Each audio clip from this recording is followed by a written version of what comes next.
Hermanos, que Dios les bendiga. Quiero dar gracias al Señor públicamente por haber encontrado aquí una familia. La madre ya me tenía bien al tanto de cómo es esta familia. Así que agradezco al Señor el tiempo que he podido pasar entre ustedes, junto con la madre. Hermanos míos, quiero compartir en esta mañana algo que Dios ha puesto en mi corazón y quiero hacerlo con mucho respeto hacia su persona, pero principalmente hacia la persona de Dios.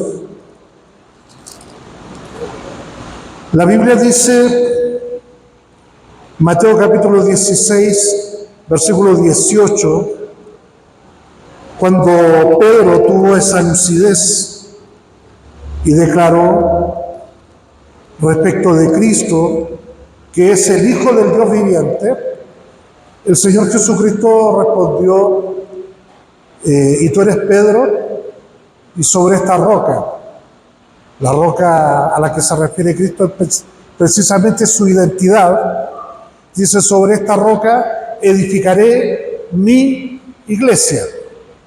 Jesús dice, yo edificaré mi iglesia. Luego la iglesia, ¿a quién le pertenece?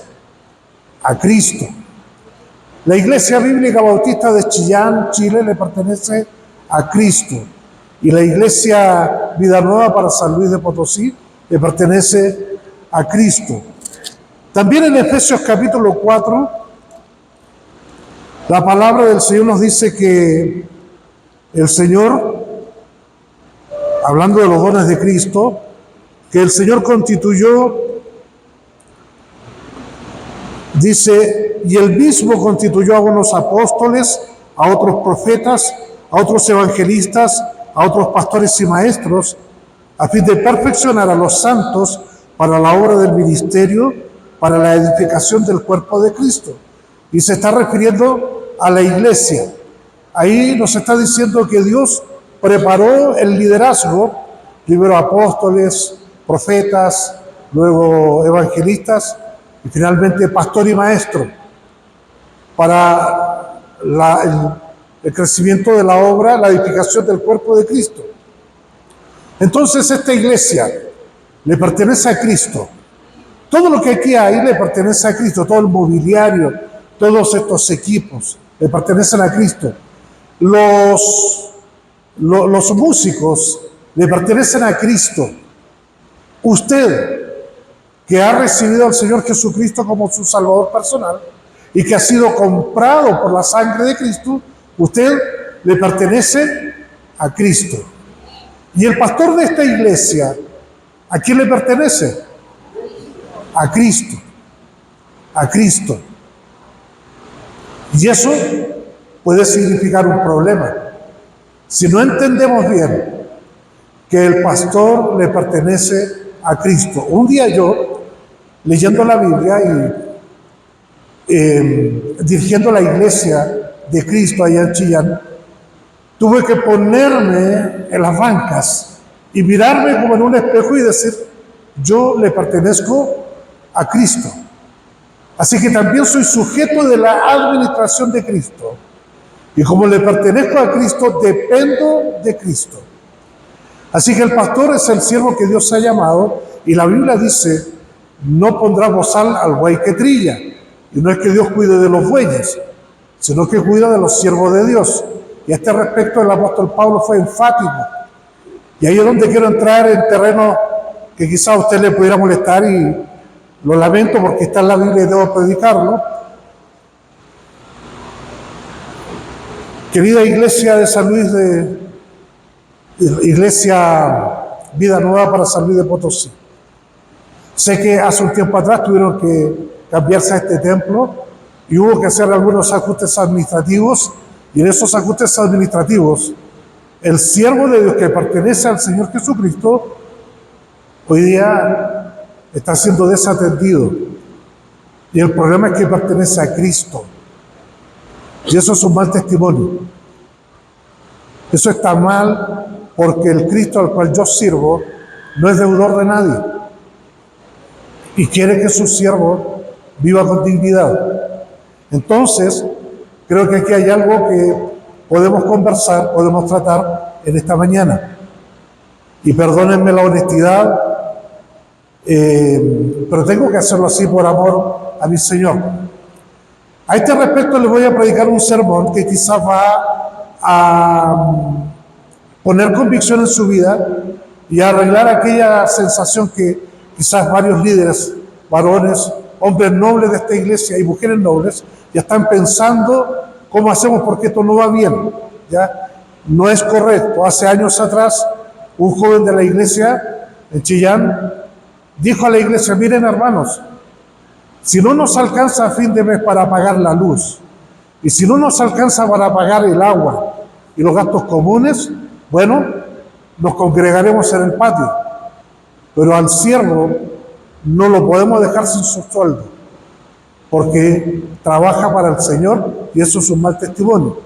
Entonces Dios quiere arreglar eso, pero quiere que usted entienda algo.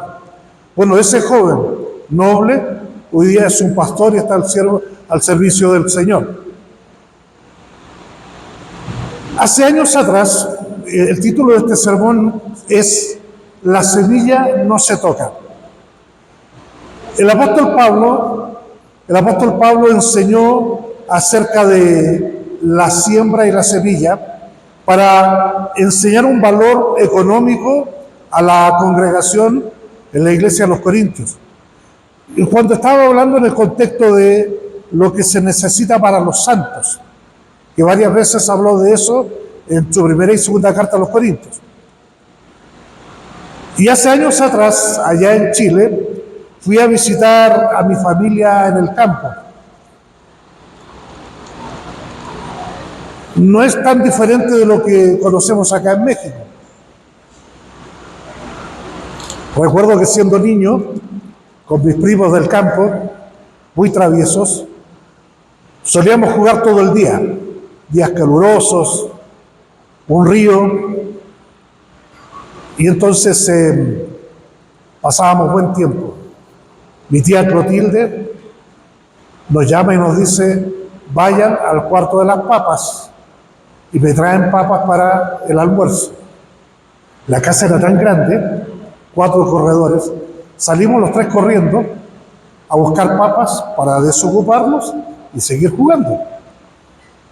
En un corredor había unos sacos de papas, no en el cuarto, sino en un corredor. Mientras iba corriendo, dije: ¡hey! Aquí hay papas. Me dijeron: no, esas son para semilla. Yo dije: ¿qué? ¿Son papas igual? Van a servir. No, vamos al cuarto, allí están las papas. Estas son papas, llevemos estas papas. Me dijeron: no, esas son semillas. La semilla no se toca. Una ley en la casa de mi tía: la semilla no se toca.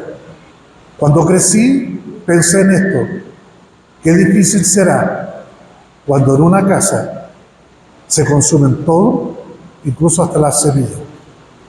Qué locura, ¿verdad? Si no tienen semilla para sembrar, no podrán cosechar la siguiente temporada. Probablemente esto te está pasando muy a menudo a fin de mes, que te consumes todo, hasta la semilla, y luego tu sementera ha ido disminuyendo. Según a los Corintios capítulo 9, verso 10 dice: y el que da semilla al que siembra y pan al que come, proveerá y multiplicará vuestra sementera y aumentará los frutos de vuestra justicia. Ese dinero que a fin de mes te falta depende de tu relación con Dios. Quiero decirte que aunque haya recesión en Estados Unidos, aunque haya recesión mundial, si tú eres hijo o hija de Dios, eso no tiene que ver con nosotros. Dios cuida de nosotros, pero debemos estar en una correcta relación con Dios. Este versículo, mis queridos hermanos, el cual escribe el apóstol Pablo en 2 Corintios capítulo 9, verso 10, lo extrae del Antiguo Testamento en Isaías capítulo 55, verso 10, cuando el profeta dice que la palabra de Dios vendrá a nuestros corazones y fructificará. Y ahí menciona que el que da pan al que siembra, o sea, el que da semilla al que siembra y pan al que come. Dice el apóstol Pablo, proveerá y multiplicará vuestras sementeras y anuncia y aumentará los frutos de vuestra justicia. Pero hermanos míos, aquí en 2 Corintios capítulo 9, hay unos versículos que quiero analizar con ustedes. Pero la semilla puede escasear. Y eso es un problema. Cuando no hay semilla para plantar, obviamente es muy poco lo que podemos cosechar a final de la temporada. Dice el verso 6, pero esto digo, el que siembra escasamente, también segará escasamente. Y el que siembra generosamente, generosamente también segará. Esto es un principio, es una máxima. Esto siempre ocurre así. La cosecha es proporcional a la siembra. Si tú siembras más, cosechas más. Si siembras menos, cosechas menos. Yo creo que todos entendemos eso, ¿verdad? Entonces, si se siembra menos de lo debido, se consume hasta la semilla. ¿Te ha pasado alguna vez que te gastaste todo el dinero? ¿Gastaste más de lo que debías? Y no te alcanzó para llegar a fin de mes. Dices, ¿estamos consumiendo más? O a lo mejor es que estás sembrando menos. La cosecha es proporcional a la siembra y la calidad de la semilla es un factor que determina también la productividad. Les cuento esto, yo soy hombre que gusta de andar en el campo. Hace algunos años atrás acompañé a un hermano que debía cosechar trigo en su parcela. Y él me llevó para que le ayudara a contar los sacos, pero yo fui a echarme sacos al hombro.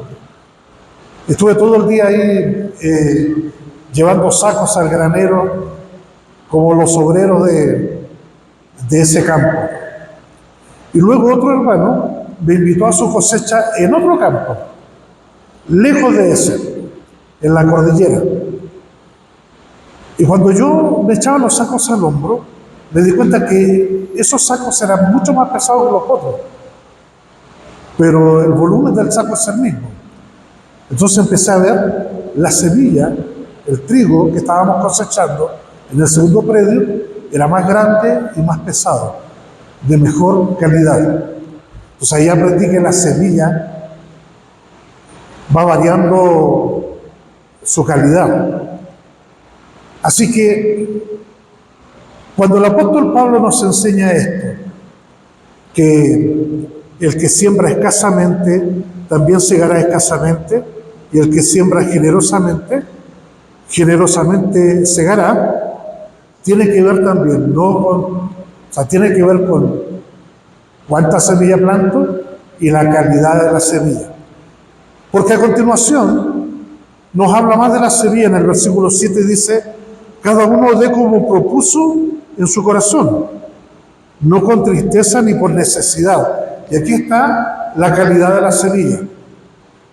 Cuando llega la hora de adorar también, porque adoramos cuando alabamos al Señor, adoramos cuando vamos a trabajar el lunes, adoramos también cuando ofrendamos. ¿Sabían eso, no? Nuestra ofrenda es un acto de adoración. Es el momento en que yo le digo a Dios, así de importante eres tú para mí. En nuestro país hay billetes de distintos colores que tienen distintos valores. Yo sé que aquí también. Entonces no sé si les ha pasado alguna vez, ya llegó el momento de adorar y si tú no vienes preparado con el billete apartado, echas mano al bolsillo y de pronto se te sale un billete de los más grandes. No sé, allá en Chile tenemos un billete que vale 20,000 pesos, es el billete más grande. Entonces estamos ofrendando y saco el billete, cometí un error, perdón. Y busco uno azul, o quizá uno rojo, o a veces el verde, el más pequeño.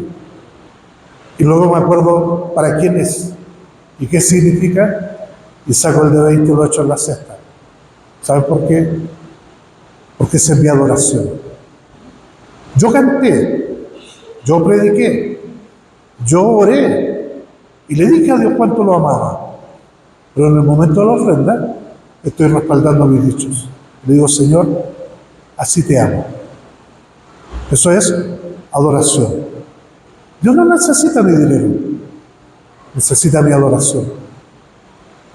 El valor del dinero es algo que de nosotros los seres humanos. Y quiero decirle que yo no creo en la teología de la prosperidad. Pero también debo decirle que creo que Dios tiene un plan económico para su obra. Y a nosotros nos ha hecho responsables. Así que cuando dice, cada uno dé como propuso en su corazón, no con tristeza, eso quiere decir, no con una mala actitud, como diciendo, ya llegó el momento de la ofrenda, claro, plata. Siempre la plata, siempre el dinero. Y nos da por pensar cada cosa. No ofrendes de esa manera. La semilla es mala. Estás sembrando mal. No con tristeza ni por necesidad. Como yo necesito ganar más dinero que me aumenten el sueldo, voy a dar más plata para que el Señor me dé más. También es erróneo. No con tristeza ni por necesidad, sino con alegría desbordante. Dice, no con tristeza, cada uno dé como propuso en su corazón, no con tristeza ni por necesidad, porque Dios ama al dador alegre. Y te explico cómo es esto. Quiero hablarles un poco de los judíos. Muchas cosas podemos decir de los judíos. La Biblia dice que Jesús a los suyos vino y los suyos no la recibieron. No creyeron que Jesús era el Mesías. Cometieron un gran error. Pero ellos tienen una virtud. Conocen a Dios de antes que nosotros y su relación con Dios es mucho más estrecha. De los judíos podemos decir muchas cosas, pero no podemos decir que son mezquinos con Dios. Ellos adoran a Dios y son muy cuidadosos con traer a Dios el 10% de todo lo que ganan, ofrendar en el templo cuando está vigente el templo. Entonces, los judíos esperan el momento de la ofrenda y se alegran cuando tienen que dar. Eso es extraño para nosotros. Bueno, Pablo dice, no con tristeza ni por necesidad, porque Dios ama al dador alegre. Y esa palabra ahí, al dador alegre, una palabra griega, hilarotes. Hilarotes. ¿Han escuchado este término? ¿Cómo estuvo la comedia? Estuvo hilarante. O sea, nos reímos, disfrutamos, fue un tremendo gozo. Toda la obra estuvo hilarante. ¿Y cómo estuvo el culto? Hilarotes. En el momento de la ofrenda, ¿cómo disfrutamos? ¿Con qué ganas le dábamos al Señor? ¿Les suena raro? Pero está aquí. Entonces ya sabes lo que hay que cambiar.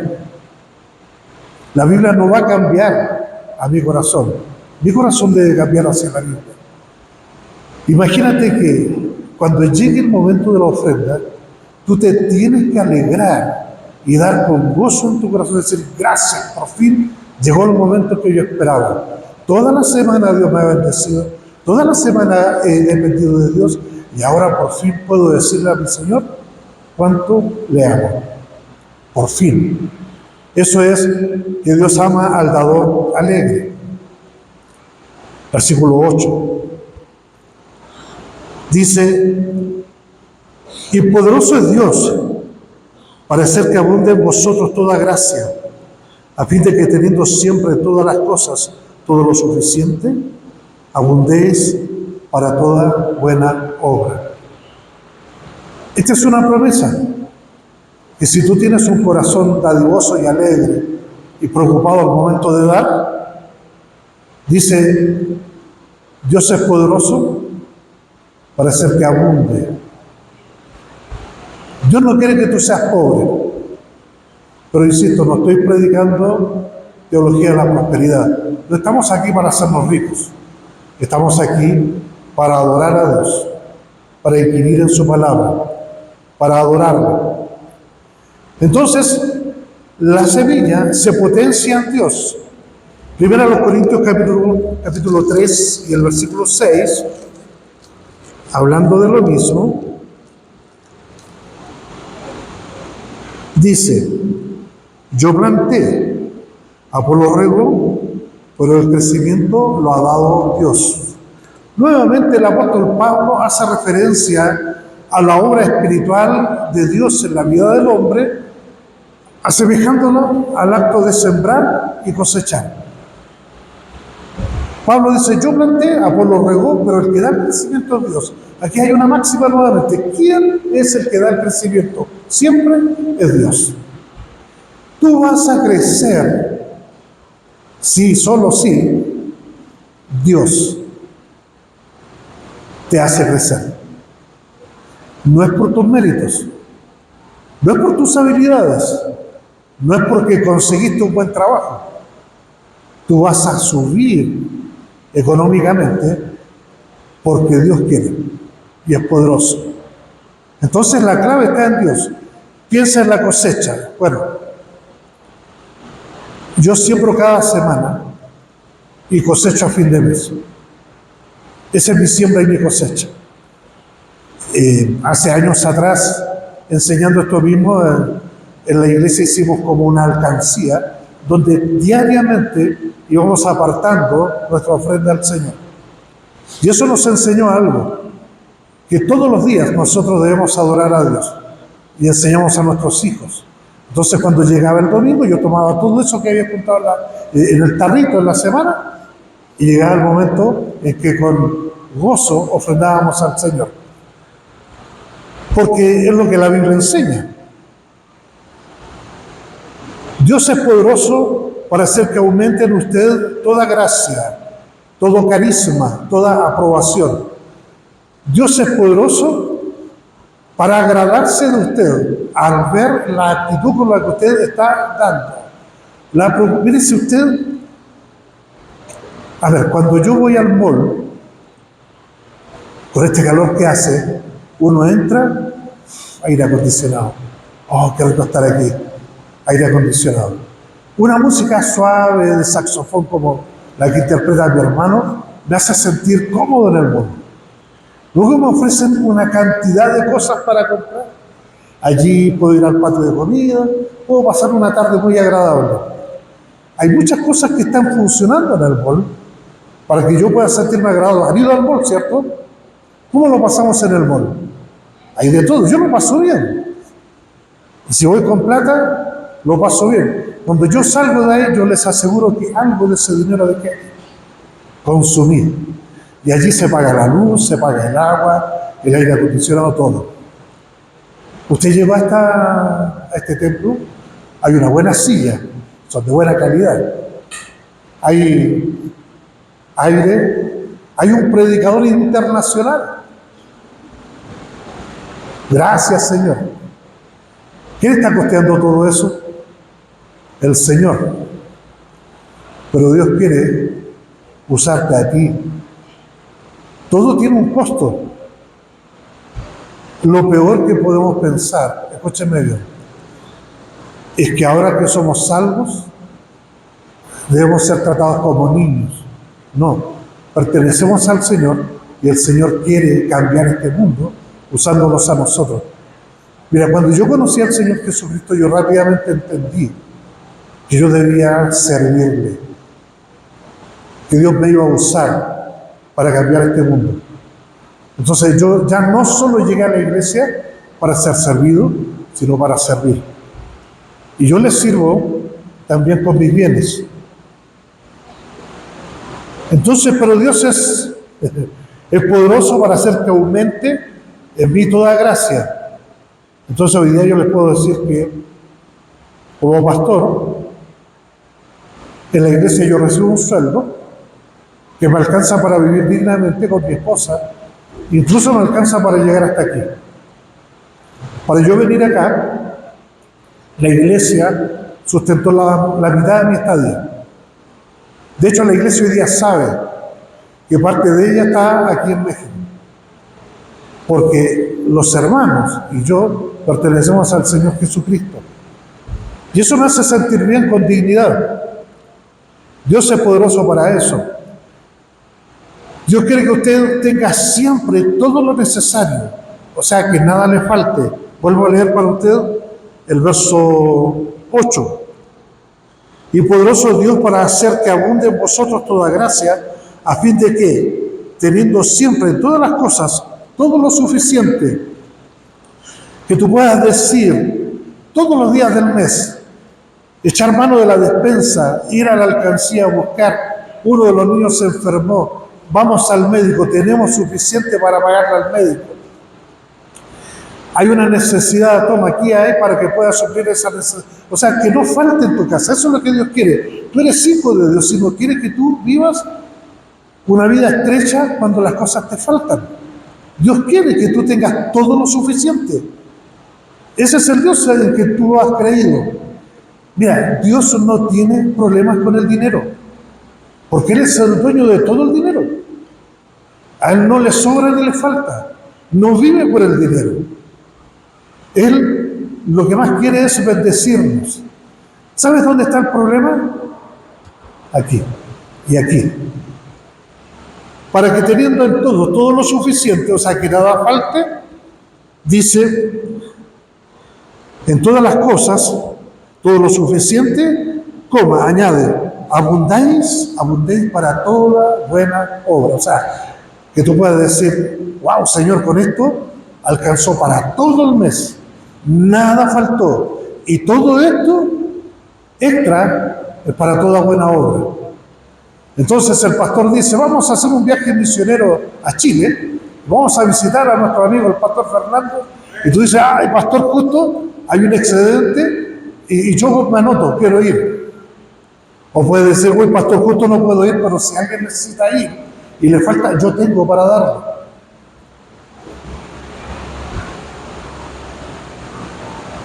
Dios es poderoso para hacer que aumente para toda buena obra.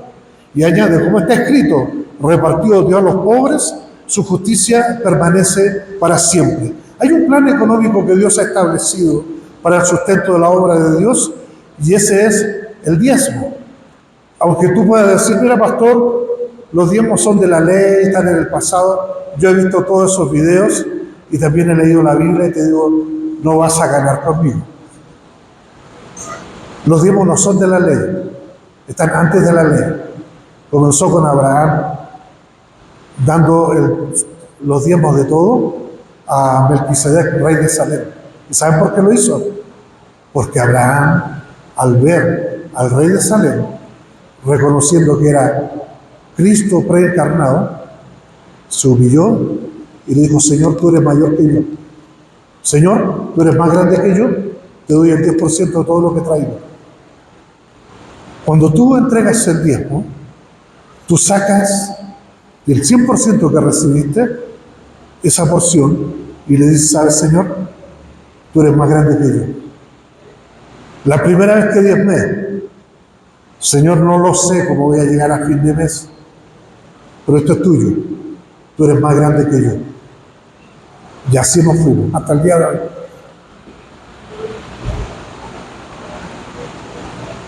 Y quiero decirle que no tengo ningún problema con que mi hija esté sirviendo aquí en México. ¿Saben por qué? Porque Dios es más grande que yo. Y no tengo ningún problema con que mi hijo mayor quiera ir al ministerio. ¿Saben por qué? Porque Dios es más grande que yo. Y no tengo ningún problema. Bueno, ya dejé mi trabajo y la vida y mis sueños y me dediqué a servir al Señor. ¿Saben por qué? Porque Dios es más grande que yo.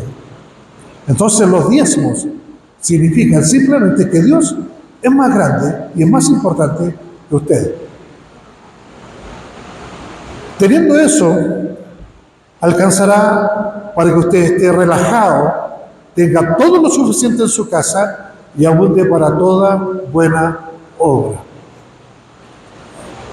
Luego, si hay que cambiarse de acá,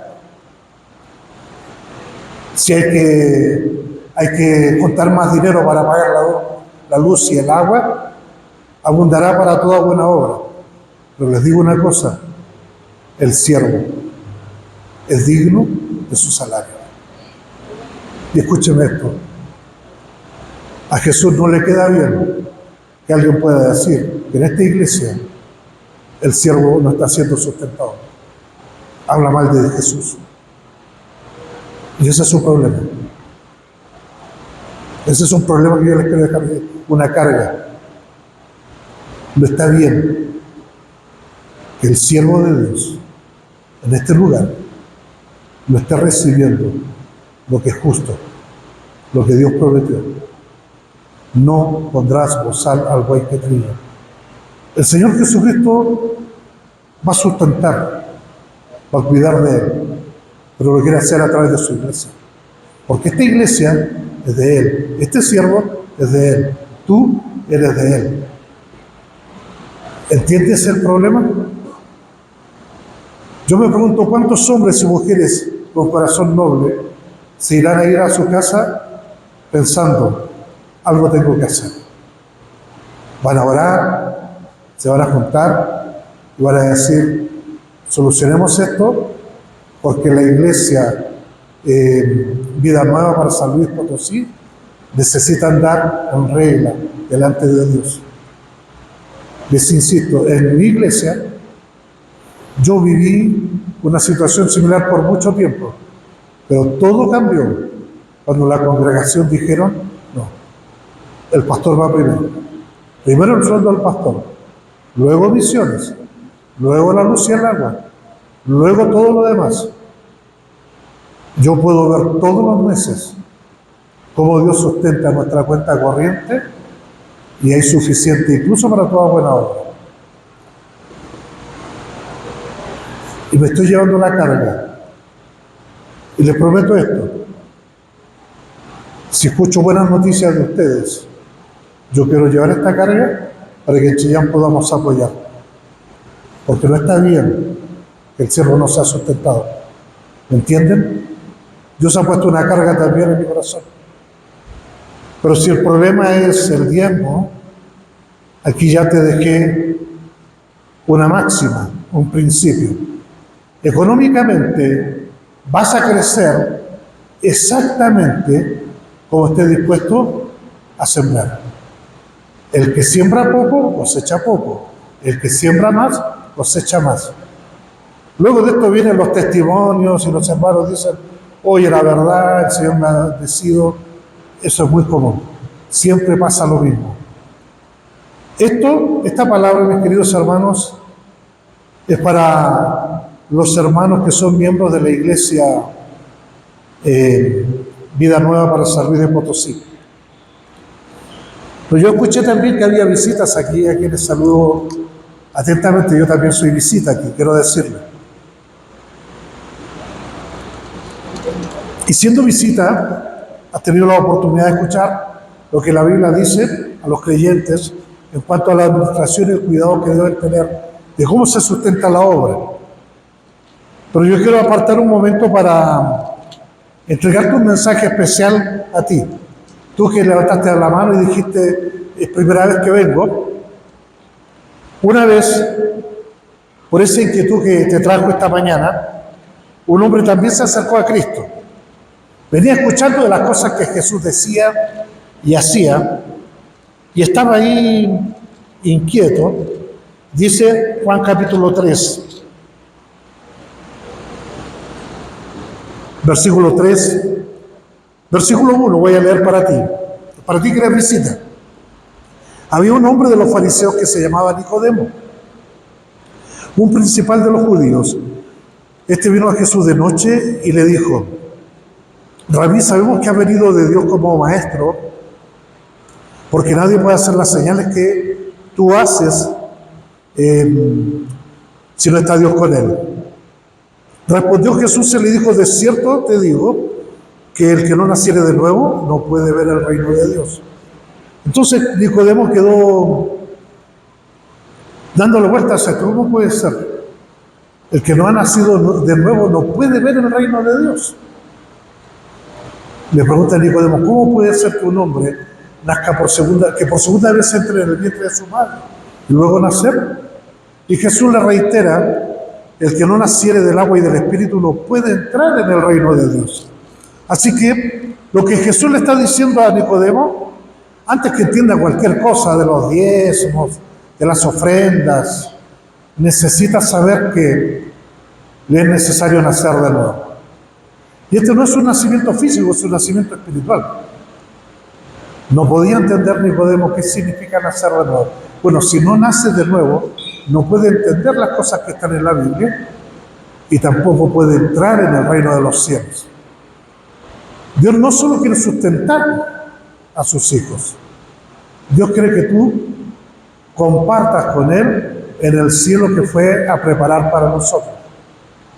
Mira, yo tengo seguridad de que cuando yo me muera me voy a ir al cielo. ¿Por qué? Porque un día yo recibí a Jesús como mi Salvador personal. La Biblia dice en Juan 1:11 que a los suyos vino y los suyos no le recibieron. Y luego añade más, a todos los que le recibieron, a los que creen en su nombre, les dio potestad de ser hechos hijos de Dios. Yo antes pensaba que todos los seres humanos éramos hijos de Dios, pero no es así. Todos los seres humanos somos creación de Dios, pero hijos de Dios somos solamente aquellos que hemos recibido a Cristo como nuestro Salvador personal. ¿Y por qué era necesario nacer de nuevo? ¿Por qué era necesario recibir a Cristo? A causa de que todos nosotros somos pecadores. La Biblia dice en Romanos 3, como está escrito, no es justo ni a uno. Todos hemos pecado y por ser pecadores merecemos ir al infierno. Pero por esa razón Cristo vino a morir por nosotros en la cruz del Calvario y luego nos ofrece salvación. Efesios capítulo 2, versículos 8 y 9 dice, porque por gracia sois salvos por medio de la fe, y esto no de vosotros, pues es don de Dios, no por obras para que nadie se gloríe. Todo lo que era necesario hacer para que tú puedas ir al cielo, Dios lo hizo por medio de su Hijo Jesucristo. Jesús murió por ti en la cruz. Él pagó por tu pecado. Lo que tú tienes que hacer es aceptarle en tu corazón. Y luego el pastor te enseñará de los diezmos y cómo se hace para desarrollar la gran comisión y cómo es esto de la madurez y la santificación exacto, la santificación progresiva. Pero para eso hay que nacer de nuevo. Nicodemo se fue para su casa sin entender esto. Espero que tú no te vayas a la tuya sin entender que nacer de nuevo significa recibir a Cristo. Y espero, mi querido hermano, hermana de la iglesia, que no te vayas para tu casa sin poner este peso en tu corazón. Tu provisión económica va a depender de cómo estés sembrando, cuántas semillas. Si tú siembras más cosecharás. Tendrás lo suficiente, incluso alcanzará para toda buena obra. Dios no te quiere dejar en bancarrota. Quiere que tú vivas bien, pero que alcance para toda buena obra. Y toda buena obra implica que el pastor de tu iglesia debe ser sustentado con dignidad. Ojo, no digo que Dios lo trate indignamente, pero digo que Dios no le está dando el trato digno a través de su iglesia. En Chillán, la Iglesia Bíblica Bautista de Chillán es responsable por mi persona. Y por eso la estoy representando acá, y ellos pueden estar felices de que su pastor anda haciendo la obra del Señor. Pongámonos en pie, por favor, para orar un momento. Ya hemos escuchado esta mañana en las cápsulas acerca de cómo es nuestra adoración a Dios. Hemos alabado al Señor con hermosas alabanzas. Luego vamos a tener la oportunidad de adorar a Dios con nuestros diezmos y ofrendas. Ahora vamos a la presencia del Señor para poner en nuestro corazón su palabra. Oremos. Padre Santo Celestial, voy a su presencia en esta hora para pedirte, Señor, que con tu Santo Espíritu tú puedas tocar los corazones de mis hermanos aquí. En primer lugar, para Dar un paso de fe y decir, Señor, ok, yo me abro a la posibilidad de que tú quieres hacer una obra aquí y tú quieres que yo participe en ella. Toca mi corazón, enséñame.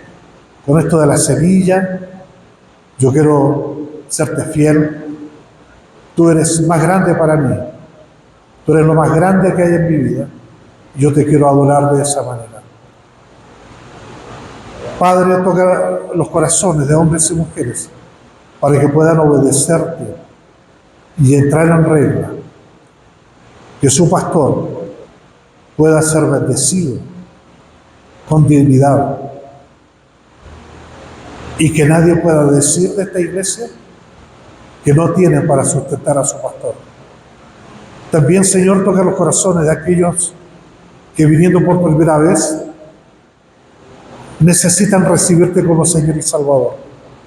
Aquellos que no tienen seguridad de que si se mueren en esta noche, irían al cielo contigo. Que ellos puedan decir, Señor, en este día yo quiero recibirte en mi corazón. Yo quiero nacer de nuevo. Yo quiero ser tu hijo. Señor, yo hoy día entiendo que la salvación es gratis para mí. Y que nada que yo haga por mis méritos me llevará al cielo. Por eso yo te recibo. Y recibo con humildad la salvación que tú has provisto para mí en Cristo. Oro por esta iglesia en los méritos de Cristo. Amén. Aún con sus ojos cerrados, mientras suena la música, yo quiero que medites en esta palabra que es sensible, que es difícil, porque la vida no va en esto.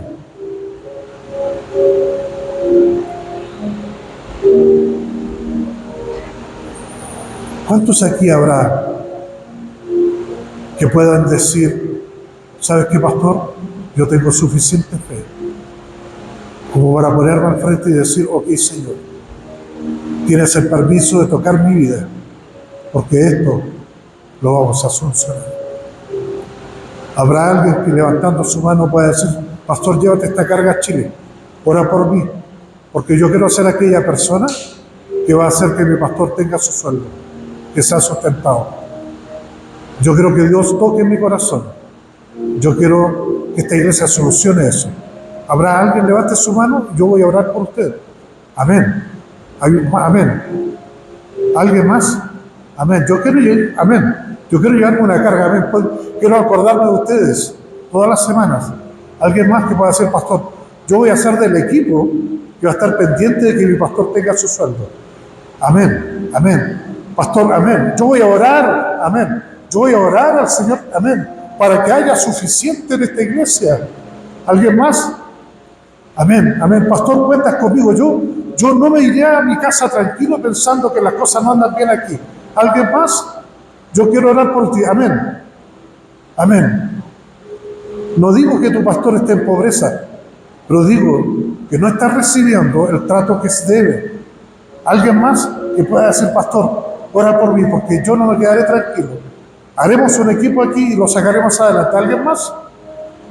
Muy bien, ahora puedes bajar tu mano. Quiero orar por alguna persona que en esta mañana quiera recibir al Señor Jesucristo como su Salvador personal. Que pueda decir, pastor, ora por mí. Yo quisiera irme al cielo cuando me muera. Alguien que pueda decir, levantando su mano, pastor, ora por mí. Yo quiero invitar a Jesús a entrar en mi corazón. No entendí todo, pero sí una cosa entendí. Yo necesito nacer de nuevo. ¿Hay alguien? Levanta tu mano y voy a orar por ti. Alguien que viniendo por primera vez quiera recibir a Cristo, levanta tu mano porque quiero orar por ti. ¿Hay alguien? Amén. Gloria al Señor, tenemos algo. ¿Hay alguien más? ¿Quieres venir aquí adelante? Vamos a orar juntos. Vamos a orar, ven. Ven con toda confianza, voy a orar contigo. Sale de ahí, ven.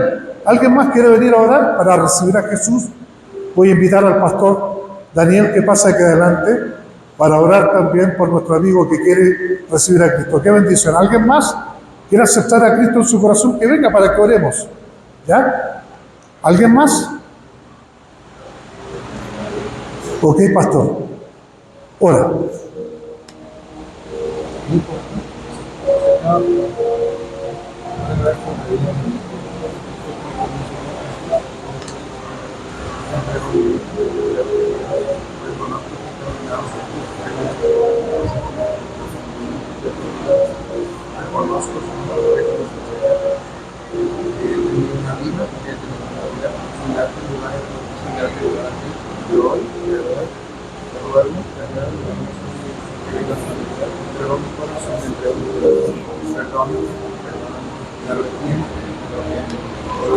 Él te va a guiar para...